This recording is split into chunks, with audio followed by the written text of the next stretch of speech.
അമീൻ മാഹി അല്ലെങ്കിൽ അമീൻ മൗലവി സ്വന്തം കൂട്ടത്തിലുള്ളവരെ തന്നെ അഖീദ സംവാദത്തിന് വെല്ലുവിളിച്ചു. ആ വെല്ലുവിളി ധൈര്യപൂർവ്വം ഇഖ്ബാൽ മൗലവി ഏറ്റെടുത്തു. വെല്ലുവിളി ഏറ്റെടുത്തപ്പോൾ അമീൻ മൗലവി മുങ്ങി, അദ്ദേഹം ഒളിച്ചോടി എന്ന് തന്നെ പറയാം. 4-5 മാസമായി ഇതുവരെ ഒരു പിടിയും കൊടുക്കാതെ മാളത്തിലിരിക്കുന്ന അമീൻ മൗലവിയെ ആരെങ്കിലും കണ്ടവരുണ്ടോ എന്ന് പറഞ്ഞുകൊണ്ട് ഞാനൊരു വീഡിയോ കുറച്ച് നേരത്തെ ചെയ്തിരുന്നു. ആ വീഡിയോ കണ്ടപാടെ അമീൻ മൗലവി പുറത്തേക്ക് ചാടി ഉഡായിപ്പുമായി.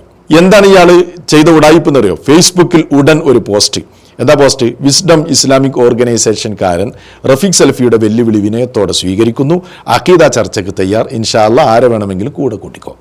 ഇതാണോ ഞാൻ പറഞ്ഞത്? ഞാൻ എപ്പോഴെങ്കിലും ഇയാളെ അഖീദ ചർച്ചയ്ക്ക് അതല്ലെങ്കിൽ സംവാദത്തിന് വെല്ലുവിളിച്ചോ? അങ്ങനെ വെല്ലുവിളിച്ച ഒരു ഭാഗം ഈ അമീൻ മാഹിക്ക് എൻ്റെ സംസാരത്തിൽ കാണിക്കാനുള്ള ധൈര്യമുണ്ടോ? ഉണ്ടെങ്കിൽ ഇയാൾ കാണിക്കട്ടെ, അത് പോസ്റ്റ് ചെയ്യട്ടെ. അപ്പോൾ പച്ചക്കളവ് പറഞ്ഞുകൊണ്ട് ജനങ്ങളെ പറ്റിക്കുക. അമീൻ മാഹി, അതൊന്നും ഇവിടെ നടക്കൂല, അതൊന്നും എൻ്റെ അടുത്ത് നടക്കൂല. ഞാൻ പറഞ്ഞത് എന്താണ്? നിങ്ങളുടെ വെല്ലുവിളി സ്വീകരിച്ച ഇഖ്ബാൽ മൗലവി നിങ്ങളെ അന്വേഷിച്ചുകൊണ്ട് അവിടെ കാത്തിരിപ്പുണ്ട്.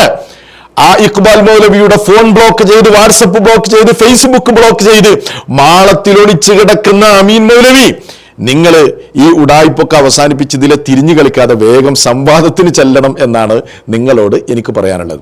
അതുകൊണ്ട് 3 കാര്യങ്ങളാണ് ഈ സമയത്ത് അമീൻ മൗലവിയോട് എനിക്ക് പറയാനുള്ളത്. നമ്പർ 1, നിങ്ങളുടെ വെല്ലുവിളി ഏറ്റെടുത്ത ഇഖ്ബാൽ മൗലവി സംവാദത്തിന് തയ്യാറായി നിൽക്കുകയാണ്. അതുകൊണ്ട് നിങ്ങൾ എന്ത് ചെയ്യണം? ഇഖ്ബാൽ മൗലവിയുടെ ഫോണ്, വാട്സപ്പ്, ഫേസ്ബുക്ക് ബ്ലോക്ക് ഒഴിവാക്കിയിട്ട് ധൈര്യപൂർവ്വം അദ്ദേഹത്തെ അങ്ങോട്ട് വിളിച്ച്, ഇതാ ഞാൻ സംവാദത്തിന് റെഡിയാണ്, ഇന്ന ഡേറ്റിൽ ഞാൻ ഒരുക്കമാണ്, നിങ്ങൾക്കതിന് റെഡിയാണോ എന്ന് തിരിച്ച് അദ്ദേഹത്തെ വിളിച്ച് ചോദിക്കാനുള്ള ധൈര്യം ഈ അമീൻ മാഹിക്കുണ്ടോ എന്ന് ഒന്നാമതായി ഞാനിതാ ചോദിക്കുന്നു. എൻ്റെ ഈ ചോദ്യത്തിന് നിങ്ങൾ മറുപടി തരണം. രണ്ടാമത്തെ കാര്യം എനിക്ക് പറയാനുള്ളത് എന്താണെന്നറിയോ?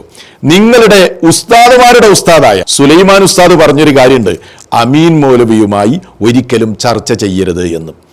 എന്താണ് ആ പറഞ്ഞതിൻ്റെ അർത്ഥം? നിങ്ങളുടെ ഗുരുപരമ്പരയിൽപ്പെട്ടവർക്ക് പോലും നിങ്ങളിൽ വിശ്വാസമില്ല എന്ന് മാത്രമല്ല, നിങ്ങളെ ഒന്നിനും കൊള്ളില്ല എന്ന് അവർക്ക് പോലും അറിയാം.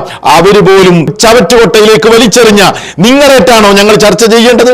മൂന്നാമത്തെ കാര്യം, നിങ്ങളെ ഈ ഒരു ചർച്ചയിലേക്ക് കൊണ്ടുവരുന്നവർക്ക് 10,000 രൂപയാണ് ഇനാം പ്രഖ്യാപിച്ചിട്ടുള്ളത്. അതുകൊണ്ട് അമീൻ മാഹി, നിങ്ങൾ എന്നെ സഹായിക്കണം. നിങ്ങൾ ആ സംവാദത്തിന് ചെന്നാൽ എനിക്ക് ആ 10,000 രൂപ കിട്ടും. നാട്ടിൽ കഷ്ടപ്പെടുന്ന ഏതെങ്കിലും പാവങ്ങൾക്ക് ഞാനത് ദാനമായിട്ട് കൊടുക്കും. അതുകൊണ്ട് സെൽഫികളെ ചൊറിഞ്ഞ് സമയം കളയാതെ, ഇതിലൊന്നും ഉടായ്പ് കളിച്ച് സമയം നഷ്ടപ്പെടുത്താതെ, തിരിഞ്ഞു കളിക്കാതെ വേഗം ഇഖ്ബാൽ മൗലവി അവിടെ കാത്തിരിക്കുന്നുണ്ട്. അദ്ദേഹത്തോട് സംവാദം നടത്താൻ വേഗം ചൊല്ലുക. വേറെ വർത്താനൊന്നുമില്ല. അസ്സലാമു അലൈക്കും.